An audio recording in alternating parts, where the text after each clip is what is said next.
un problema, una solución, un triunfo.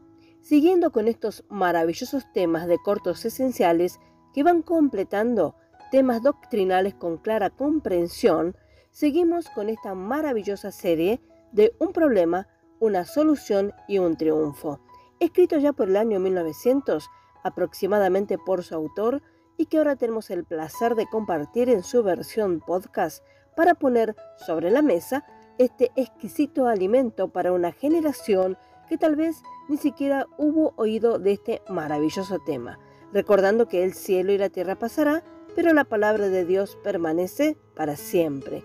De esta manera, seguiremos desarrollando esta maravillosa serie de un problema, una solución, un triunfo. En la emisión pasada estuvimos compartiendo un remedio indefectuoso e impecable. Ahora, en la continuidad de este tema, compartiremos la santificación experimental. La santificación es un estado, una condición interior, es una limpieza del corazón, una purificación del alma. Hechos capítulo 15, verso 9, Primera de Pedro capítulo 1, verso 22. Se expresa como santificación del espíritu. Segunda de Tesalonicenses capítulo 2, verso 13, Primera de Pedro capítulo 1, verso 2. Esto puede denominarse el aspecto negativo, pero también está el aspecto positivo, la obtención real de la naturaleza santa de Cristo.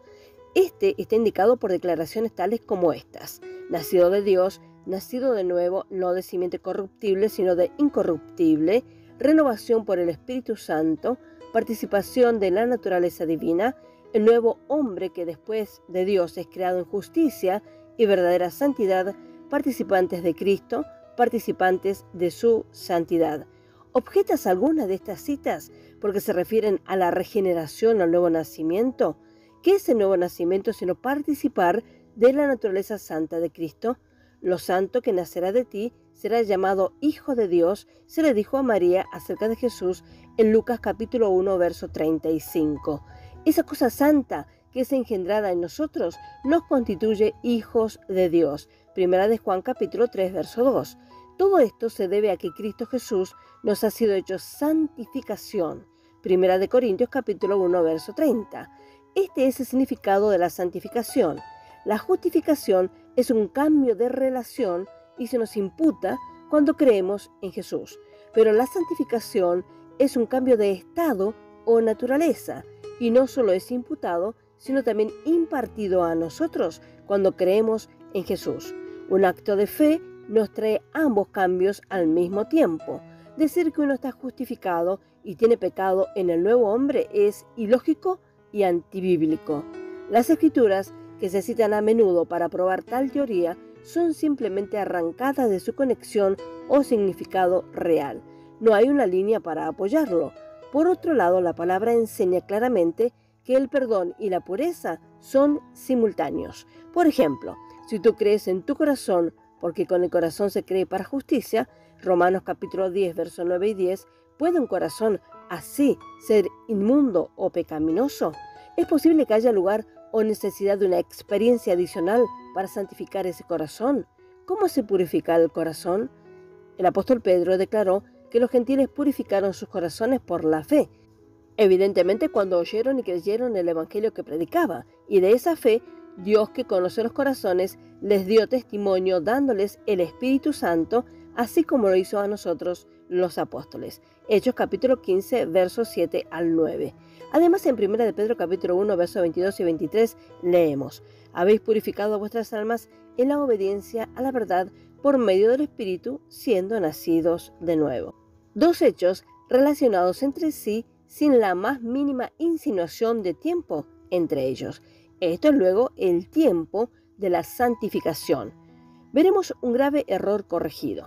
La ignorancia en cuanto a la ubicación exacta del pecado ha traído grande confusión. La ignorancia es la fuente de las dos escuelas, la obra terminada y la segunda obra. De ahí sus angustiosas disputas. Todos sabemos que el pecado está en el corazón de todo pecador y por supuesto en su carne, pero hemos visto que las citas bíblicas anteriores que el corazón de un hombre se purifica cuando cree.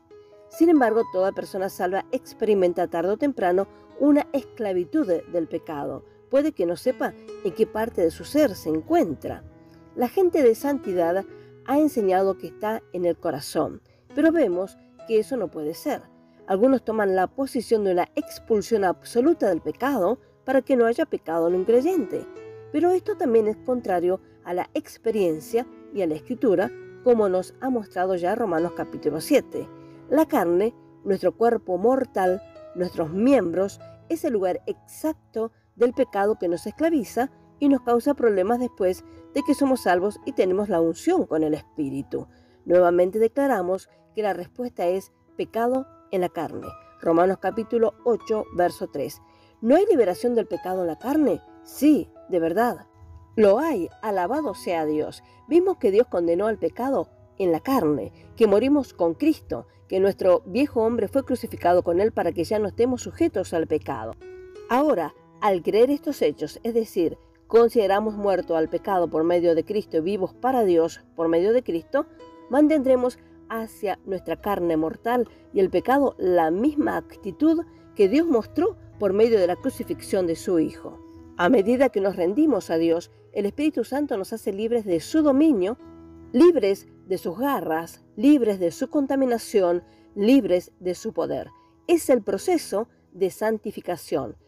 Es por la fe en la obra de la cruz por nosotros y el tiempo es siempre que nos apropiemos de esa hora terminada. Romanos 6:22, mas ahora estamos libres del pecado y hechos siervos de Dios, tenéis por fruto la santificación y como fin la vida eterna. Gracias al Señor por la exposición de su palabra que alumbra. Por ahora dejaremos por aquí, confiando en la dirección del Espíritu Santo para la administración de la palabra de Dios. Que el Señor los bendiga ricamente a cada uno. Amén y amén.